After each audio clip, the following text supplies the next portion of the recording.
Hello नमस्कार, आप सभी का बहुत-बहुत स्वागत है हमारे चैनल स्टडी ग्रुप हिंदी में। तो जैसा कि आप सभी को ज्ञात होगा कि हमारे चैनल के माध्यम से हिंदी साहित्य की विभिन्न प्रतियोगी परीक्षाओं की तैयारी कराई जाती है। साथ ही Hindi TGT, PGT, NET, JRF जैसी आदि एग्ज़ाम की तैयारी कराई जाती है। जो लोग चैनल पर नए हैं, चैनल को सब्सक्राइब ज़रूर कर लें। वीडियो अच्छा लगे तो लाइक शेयर ज़रूर करें। साथ ही अगर कोई डाउट होता है तो हमें कमेंट करके ज़रूर बताएं। आज हम हिंदी पीजीटी 2021 का पेपर सॉल्व कर रहे हैं। इससे पहले हमने 2021 टीजीटी का पेपर सॉल्व किया था। जिन लोगों ने वीडियो को नहीं देखा है वो चैनल पर जाकर वीडियो को ज़रूर देख लें, ठीक है। तो आज हम हिंदी पीजीटी का पेपर सॉल्व करेंगे। इसमें 25 क्वेश्चंस हो चुके हैं। इसके बाद हम 25 क्वेश्चन से आगे वाले प्रश्नों को सॉल्व करेंगे। यदि किसी को डाउट होता है प्लीज़ हमें कमेंट करके ज़रूर बताएं। तो पहला प्रश्न है मानव प्रकृति का ज्ञान तुलसी से अधिक उस युग में किसी और को न था। यह कथन किसका है? तो अगर ये हमें बताना है कि मानव प्रकृति का अगर किसी को ज्ञान था उस समय सबसे ज़्यादा तो वो तुलसी को ही था। इससे ज़्यादा और किसी और अन्य किसी को नहीं कहा जा सकता है।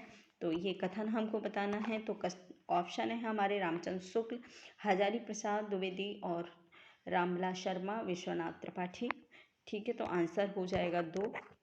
ये हजारी प्रसाद के द्वारा ये पंक्ति कही हुई हैं कि सबसे ज़्यादा जो मानव प्रकृति का ज्ञान उस समय था किसी को तो वो तुलसीदास को था।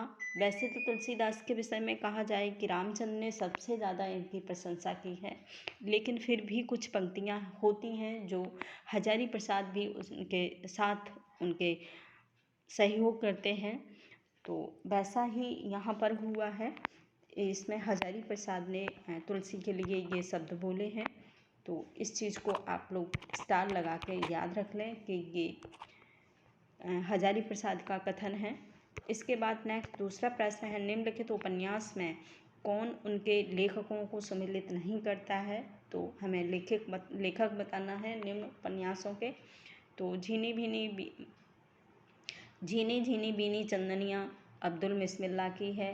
पहला पड़ाव श्रीलाल शुक्ल का है। मैया दास की माड़ी भीष्म साहनी का है और अब्दुल्ला दीवाना शंकर शेष का है। तो आंसर हो जाएगा हमारा 4 सही हो जाएगा, क्योंकि अब्दुल्ला दीवाना शंकर शेष की रचना नहीं है, ठीक है। ये लक्ष्मी नारायण लाल की रचना है। तो इसको काट कर यहाँ लक्ष्मी नारायण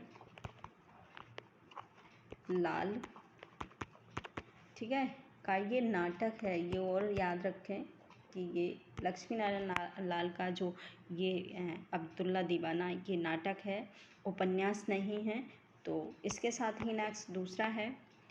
इसमें कुछ दिए हुए हैं व्याख्या, लेकिन नॉर्मली है तो इसलिए नहीं इसको करवाऊँगी। इसके बाद दूसरा है व्लोम की दृष्टि से असंगत युग्म है। व्लोम हमें बताना है कि किस में व्लोम नहीं है। ऊँट का उटनी है, प्राचीन का अर्वाचीन है, सूर का भीरू है, सांड का साढ़नी है। तो आंसर जैसा कि हमें देखने से पता चल रहा है कि कौन सा आंसर हो सकता है। तो आंसर हमारा 4 हो जाएगा, ठीक है। इसमें 4 इसमें गलत दिया हुआ है, आप लोग थोड़ा सा इसमें मिस्टेक हुई है। तो सूर का या भीरू हाँ ठीक है सही है। सांड का सांडनी नहीं होगा, सूर का भीरू हो जाता है, ठीक है। और इसके बाद नेक्स्ट दूसरा प्रश्न है भारतीय भाषा विज्ञान की प्रसिद्ध मुनित्रयी में निम्नलिखित नहीं है। तो हमें जैसा कि हमारे बृहत्त्रयी लघुत्रयी उसी प्रकार से मुनित्रयी में भी एक त्रयी चली है, उसको हमें बताना है कि कौन नहीं है। तो पाणिनि है, पतंजलि है, कात्यायन, भर्तृहरि हैं। तो भर्तृहरि इसमें नहीं आते हैं मुनित्रयी में, बाकी तीनों आते हैं पतंजलि, पाणिनि और कात्यायन, ठीक है। भर्तृहरि नहीं है इसमें। पाणिनि की जो रचना है अष्टाध्यायी, पतंजलि की है महाभास, और कात्यायन की जो रचना है वो है वर्तिका, बहुत ही फेमस। और ये सारे के सारे जो हैं मतलब ये भी जो कात्यायन के द्वारा लिखी हुई वर्तिका है ये भी एक व्याकरण ग्रंथ है, और पाणिनि का भी व्याकरण एक ग्रंथ है। ठीक है, इसके साथ नेक्स्ट दूसरा प्रश्न है हमारा, कहानी आंदोलन के पुरस्कारकर्ता माने जाते हैं, यानी कि कहानी किसके किसने आरंभ की थी, इसका प्रसार किसने किया था, ये हमको बताना है। तो गंगा प्रसाद विमल हैं, मोहन राकेश है, रविंद्र कालिया, रमेश बख्शी है। तो आंसर ए सही हो जाएगा। ठीक है, ये सही हो जाएगा। गंगा प्रसाद विमल के द्वारा ही अकहानी आंदोलन चलाया गया था। देख लेते हैं इसकी थोड़ी सी व्याख्या। अकहानी आंदोलन के पुरस्कारकर्ता माने जाते हैं, ठीक है, विमल। और अकहानी को सठोत्री कहानी भी कहा जाता है। इसका सूत्रपात 1960 ईस्वी में नई कहानी के विरोध में हुआ था। यह फ्रांस के एंटी स्टोरी मूवमेंट से प्रभावित आंदोलन है। इस आंदोलन की कहानियों में जीवन के प्रति अस्वीकार भाव है, जीवन मूल्यों को तिरस्कार, परंपरा का पूर्ण नकार, और अतिशय आधुनिकता है, यौन उन्मुक्तता है, शिल्पगत है, अमूर्तता है आदि, ये कहानी की विशेषता है। इसमें ये तो बताया ही गया है कि कहानी जो आंदोलन कब और किसने आरंभ किया था। तो आप लोग याद रख लें, 1960 के बाद की जो रचनाएं हैं वो कहानी में आ जाती हैं। और कहानी को जो प्रसारित किया था वो गंगा प्रसाद विमल हैं, ठीक है। और साथ ही ये भी है कि यह फ्रांस के एंटीन स्टोरी मूवमेंट से प्रभावित आंदोलन था, ठीक है। और इसकी प्रमुख विशेषताएं अतिशयवादिकता है, आधुनिकता है, यौन उन्मुक्तता है, शिल्प अमूर्तता है, और परंपराओं का विरोध है। तो यानी कि परंपराओं को न मानना इस जो काल में जो परिस्थितियों में था, युवाओं में वो परंपराओं के विरोधी हो गए थे एकदम से। इसके साथ नेक्स्ट दूसरा प्रश्न है, मधु शब्द का पंचमी विभक्ति एक वचन हमको बताना है। तो ऑप्शन है हमारे, ऑप्शन है मधुन, मधुना, मधो, मधु, ठीक है। तो आंसर हमारा ए सही हो जाएगा, मधु ने, ठीक है, एक वचन पंचमी विभक्ति। इसके बाद दूसरा सब प्रश्न है, हालांकि में ये मधु की हमने ये भी बताए हैं कि ये पूर्ण उनके शब्द रूप हैं मधु के। तो जिन लोगों ने नहीं किया है वो पॉज करके वीडियो को देख लें और याद कर लें। इसके साथ ही नेक्स्ट दूसरा प्रश्न है, किन्नर देश में किस विधा की रचना है, किन्नर देश में। तो ऑप्शन है निबंध है, संस्मरण, रिपु तर्जा है, और यात्रा साहित्य है। तो आंसर हो जाएगा ए सही, किन्नर देश में यात्रा साहित्य राहुल साकृत्यायन के द्वारा लिखा हुआ है। राहुल साकृत्यायन ने बहुत सारे यात्रा साहित्य लिखे हैं और ये यात्रा साहित्य के लिए ही सबसे ज़्यादा फेमस हुए हैं राहुल साकृत्यायन।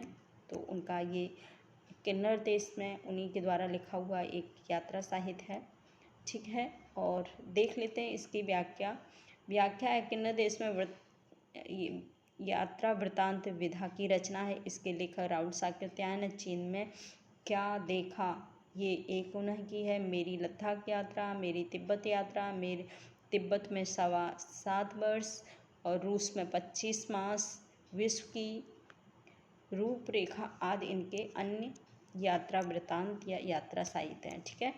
इसके बाद नेक्स्ट दूसरा प्रश्न है हमारा, हिंदी के प्रथम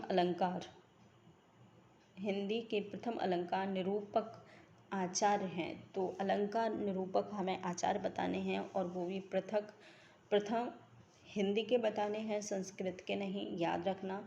तो भिखारी दास है, केशव है, मतीराम है और चिंतामणि है। तो आंसर हो जाएगा हमारा 2 सही, केशव के द्वारा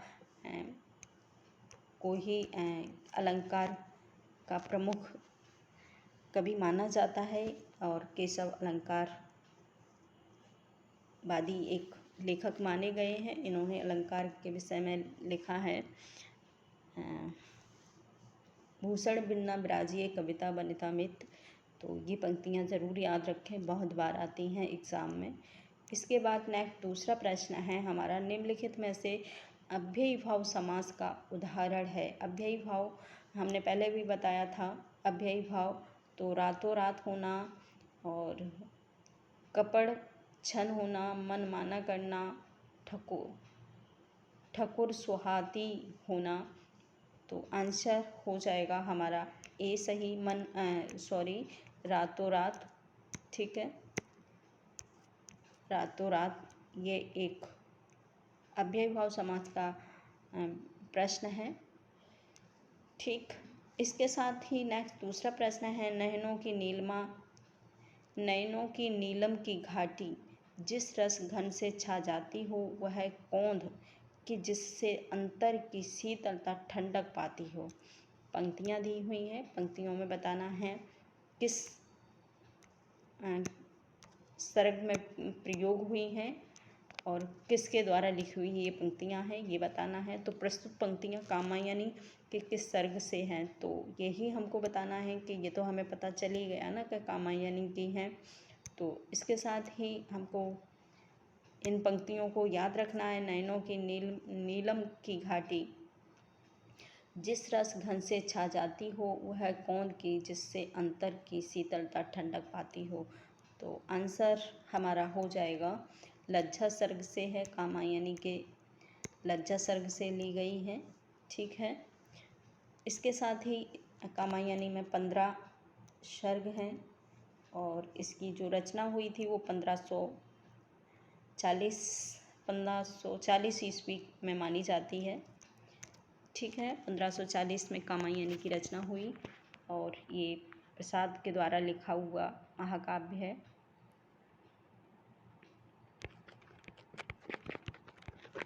ठीक है, इसके बाद दूसरा है, एक बाग शुद्ध है। शुद्ध बाग को हमको बताना है, तट पर लगे वृक्ष और लताओं से नदी की शोभा बढ़ गई थी। दूसरा है, सभा में उपस्थित हर एक सदस्यों का यही मत था। सदस्यों नहीं होगा, यहाँ पर सदस्य होगा। ठीक है, ऋषि मुनि आदियों के द्वारा हमें ज्ञान मिलता है। तो आदियों नहीं होगा, आदि के द्वारा हमें ज्ञान मिलता है। दूसरा है, अनुसुईया अत्रि ऋषि की पत्नी थी। तो ये शुद्ध वाक्य है कि अनुसुईया अत्रि ऋषि की पत्नी थी। इस पूर्ण रूप से ये शुद्ध वाक्य है। आंसर हमारा 4 सही हो जाएगा। इसके साथ नेक्स्ट दूसरा प्रश्न है, तुम्हारे मुंह में घी शक्कर का सही अर्थ होगा। ईश्वर करे तुम्हारा समाचार सत्य हो, तुम्हारी बातें मीठी लगती हैं और तुम्हें मिठाई की कभी कमी नहीं हो और सदैव मीठी बातें ही बोला करो। तो आंसर हो जाएगा हमारा ए सही। अगर कोई हमसे अच्छा सा जैसे कोई शगुन करता है तो हम कहते हैं भगवान तुम्हारे मुंह में घी शक्कर, यानी कि तुम्हारी जो कई बात है वो भगवान सत्य हो जाए। तो आंसर हमारा ए सही होगा। ईश्वर करे तुम्हारा समाचार सत्य हो जाए या तुम्हारी कही हुई बात सत्य हो जाए। इसके बाद नेक्स्ट दूसरा प्रश्न है, इनमें से एक विदेशी भाषा का शब्द है। तो कातर, पंक्ति, श्रेणी और श्रृंखला। तो आंसर हो जाएगा ए सही, कातर। ठीक है, कातर एक विदेशी शब्द है। और इसके साथ नेक्स्ट दूसरा, निश्चित शब्द में कौन सी संधि है। निश्चित शब्द में हमें संधि बतानी है। तो आंसर हो जाएगा 4 सही। विसर्ग संधि को रखा गया है निश्चित शब्द में, निधन श। ठीक है, और विसर्ग का श बन जाता है व्यंजन संधि में। इसके बाद नेक्स्ट दूसरा है, शांति प्रिया द्विवेदी कृत परिव्राजक की कथा क्या है। तो ये उनकी एक आत्मकथा मानी जाती है, परिव्राजक की कथा शांति प्रिया द्विवेदी की। तो आंसर हो जाएगा हमारा 2 सही।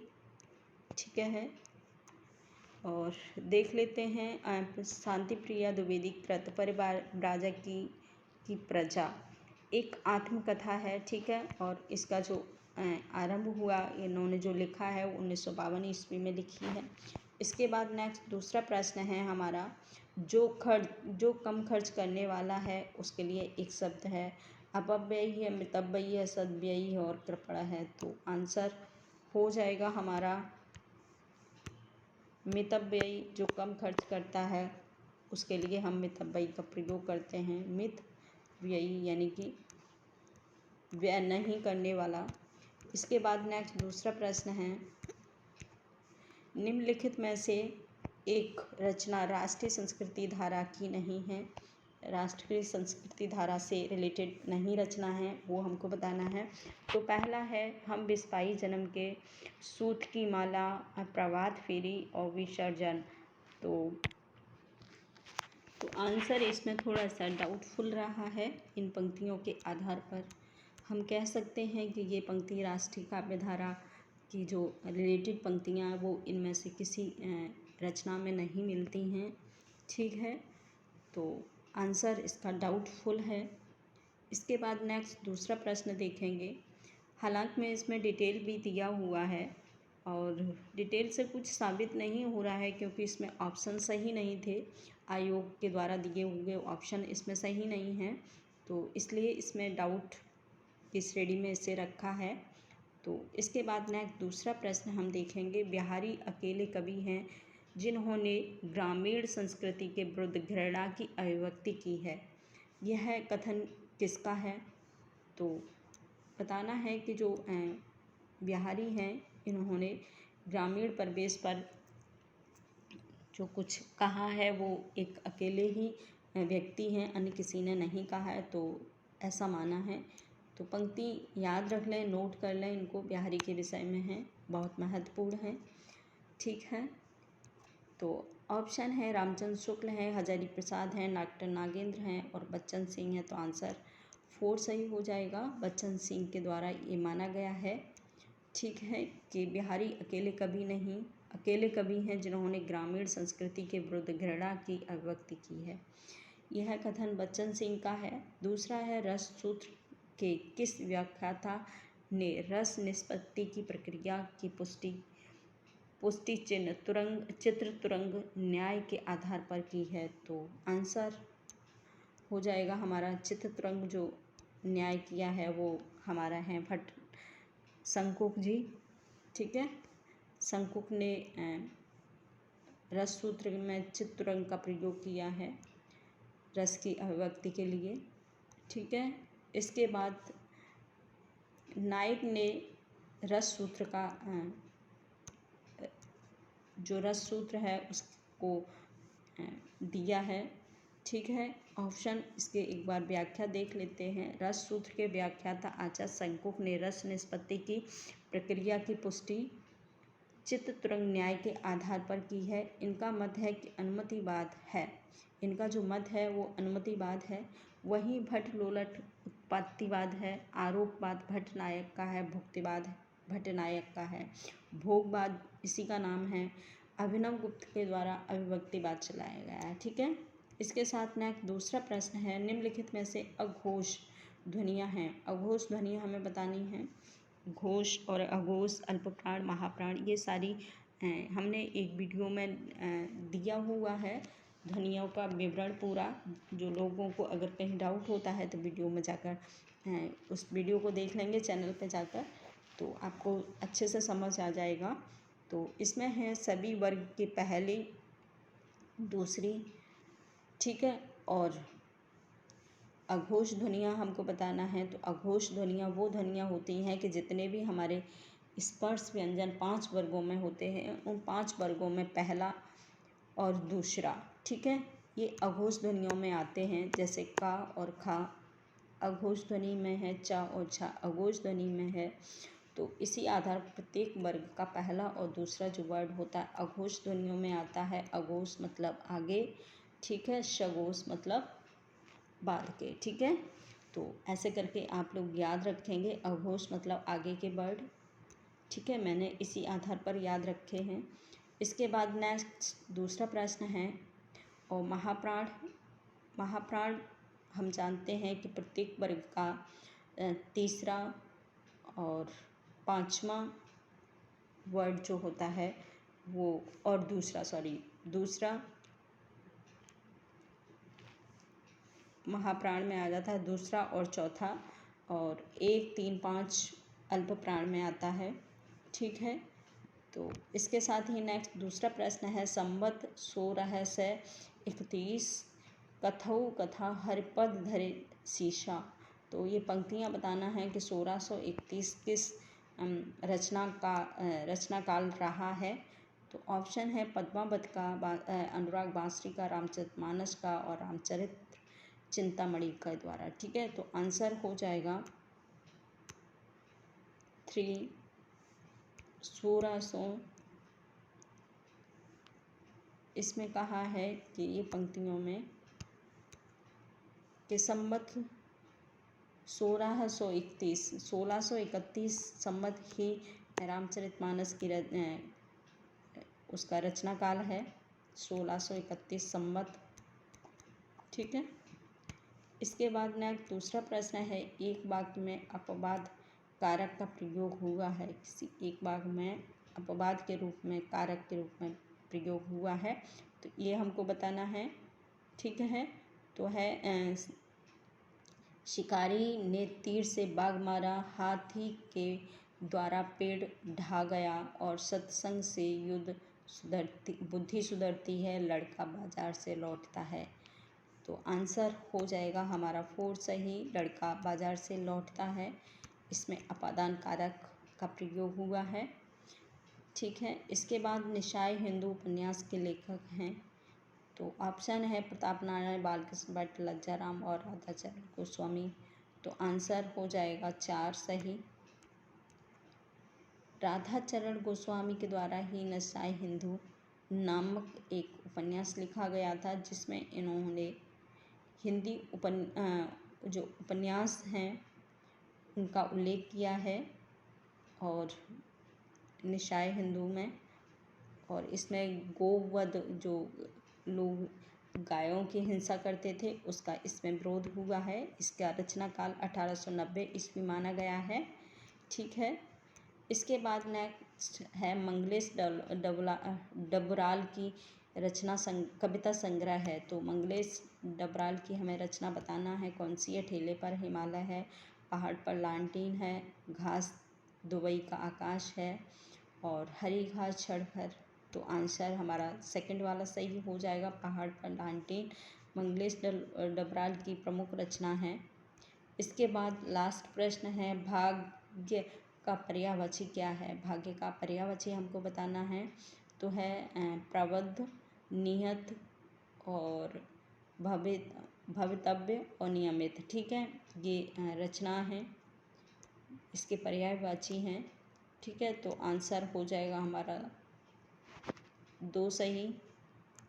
ठीक है, नियत। और आज इतना ही। सो थैंक यू इसके आगे वाले प्रश्नों को देखने के लिए। ठीक है, और अगर किसी को डाउट होता है तो कमेंट करके हमें ज़रूर बताएं। तो थैंक यू।